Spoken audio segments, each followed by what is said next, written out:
Barundikazi nizere ko muri amahoro muguwe neza kuri iri genekezo rya 22 ukwezi kwa gatanu rusama umwaka wa 2026 mpisemwo kuvuga kubera ko mbona hari ingeso idasanzwe, ingeso iriko irimonogoza na cane cane mu gisata c'indero, ariko si mu gisata c'indero gusa murabizi ko iyi ngeso igenda iravugwa hirya no hino. Muramaze kumenya ko hari abategetsi burya umwera ugakwira hose, hari abategetsi bagenda baragirizwa ko bagenda baratera amada abana bakiri bato, abana b'abigeme bakiri bato b'abanyeshure. Iyi case hariyo duheruka gutohoza y'ivyabereye kuri lycée du Lac, n'umutegetsi tutarashima gushira ahabona yamuteye inda mbere akanamwihakana. Hari abandi bagiye barafungwa bazira ko babivuze. Ibi bigenda biba ikintu c'ubusambanyi, ikintu co gushurashuza gikowe n'abategetsi bigenda biribonekeza hirya no hino mu gihugu c'Uburundi. Ubuhoro bikaba vyimonogoje. Murabizi ko ibibera mu mashure na cane cane inyuma yaho haziye iki kintu ca Ecofo, indero yaratitutse neza, ibintu bibera ku mashure kwari ukugira ngo ibi babikoze mu ntumbero yo kugira ngo umugambwe CNDD-FDD ushobore kuronka kuntu ufata mu ntoke canke ufatira mu nzara igisata c'indero na cane cane muri aya mashure, ariko gukora ibintu vya ngo école fondamentale. Ibi nkaba ndabivuze cane cane umuntu agerageje kuraba amabi agenda arakogwa hirya no hino mu gihugu. Murabizi ama cases yagiye araba nko mu ntara ya Ruyigi, aho hari umwigisha yifatiye ku nguvu umwana agendana ubumuga. Ivyo mwarabikurikiranye muri benshi, byaraciye ku mbuga ngurukana bumenyi. Murabizi vyabaye kw'ishure rya Christ roi Igitega, aho umurezi yabishize ahabona, Emeline Sibomana avuga ibitariko biragenda neza, akaba ari wafungwa agakurikiranwa buhongo, akaba ari waburabuzwa, naho mu nyuma yahavuye arekurwa aburaniwe na Maître Michela. Mu vy'ukuri biraboneka neza yuko mu Burundi ikibazo c'indero kiriko kiragenda gitituka. Biraboneka neza mu Burundi hatabaye uguhaguruka izi ngorane bizobandanya kuba bibi. Impamvu rero zitumye mvuga ibi bintu byose nibihe? Ubwa mbere na mbere n'itangazo y'ibintu vyabereye muri DPI Bujumbura, DCI ya Mugina, kuri Ecofo Sagesse ya Kabere, aho bashize ahabona itangazo bavuga ko umwana w'imyaka 7 ngo yatanye na mugenzi we w'imyaka 4, bose ngo bo kuri préscolaire kuri iryo shure, ngo akamutwara muhira ngo akaja kumusambanya, ngo iryo shure rikaba ryafashe ingingo yo kumwirukana. Mbanze ndabasomere iri tangazo ryanditswe kw'igenekezo rya 21 ukwezi kwa gatanu 2025, no kuvuga ku munsi w'ejo. Banditse bavuga ngo itangazo ngo ubuyobozi bw'ishure shingiro, muranyihanganira n'inyandiko y'umuyobozi mbona ntazi, ubuyobozi bw'ishure shingiro Sagesse rya Kabere ngo riri n'iteka ryo kumenyesha abavyeyi barereye kuri iryo shure ko umunyeshure sinigwa ndamuvuga amazina naho yashizemwo, mu bisanzwe mu bintu bigikorwa amatozi canke vyari bikwiye gushirwa mu tuga canke biba vyakozwe bizamwo ivyaha biri sensible nk'ivyo, amazina heza akitonderwa, muratwihanganire. Ngo wo muri cycle yo kwimenyereza préscolaire, ngo w'imyaka 7 yirukanywe burundu kuri iryo shure kandi adafise n'uburenganzira bwo kugaruka kuhiga no mu myaka izobiri imbere, kubera ko yagiriwe n'icaha. Kwagirwa aha nta na hamwe bashiramwo abamwagije, ntibashiramwo ubutungane, ntibashiramwo ivyabaye n'iki, ngo yagiriwe n'icaha co gusambanya umwana w'umukobwa. Bamuvuze amazina ariko nawe sinigwa ndayagarukako. Aba victime nk'aba anyi, mu vyo nize mu mwuga wo kumenyesha amakuru nanonosoye, ibi ntibeza ngo bishikwe ahabona, ngo ariko w'imyaka 4 asanzwe na wenyene yiga muri préscolaire, ngo ico caha kikaba cabaye kw'igenekezo rya 19 rusaba mu mwaka wa 2026, ngo igihe bari batashe bavanye kw'ishure ngo akamucana iwabo amusambanirizayo. Guys, amusambaniriza hehe? Iwabo, ngo amusambanirizayo. Bigiriwe hehe? Ikabere kw'igenekerezo rya 21 uku kwezi uyu mwaka. Umuyobozi w'ishure we ndamuvuga kuko yarabisinya ashirako n'ikidodo c'ishure ngo niyo Kwizera Filemo, ariko ga Filemo. Ibi bintu ubona biri professional. Iri tangazo barundikazi nagira we ryandikishijwe ikaramu.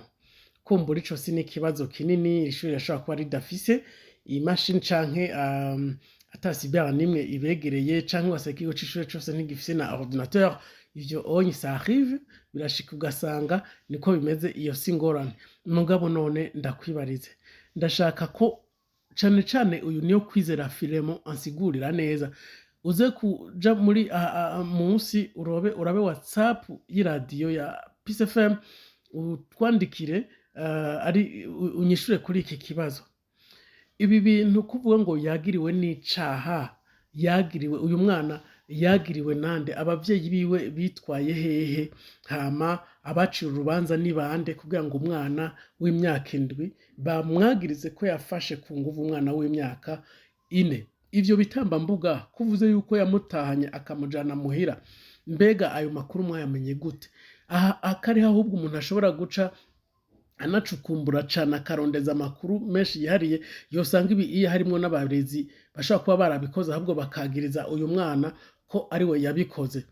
Cane uyu niyo Kwizera Filemo numva wo kurikiranirwa hafi ugasigura ibijanye n'iyi dossier, kuko nshobora kuvuga ngo umwana ngo yagiriwe n'icaha. Mwebwe ntimuri abacamanza, muri abarezi.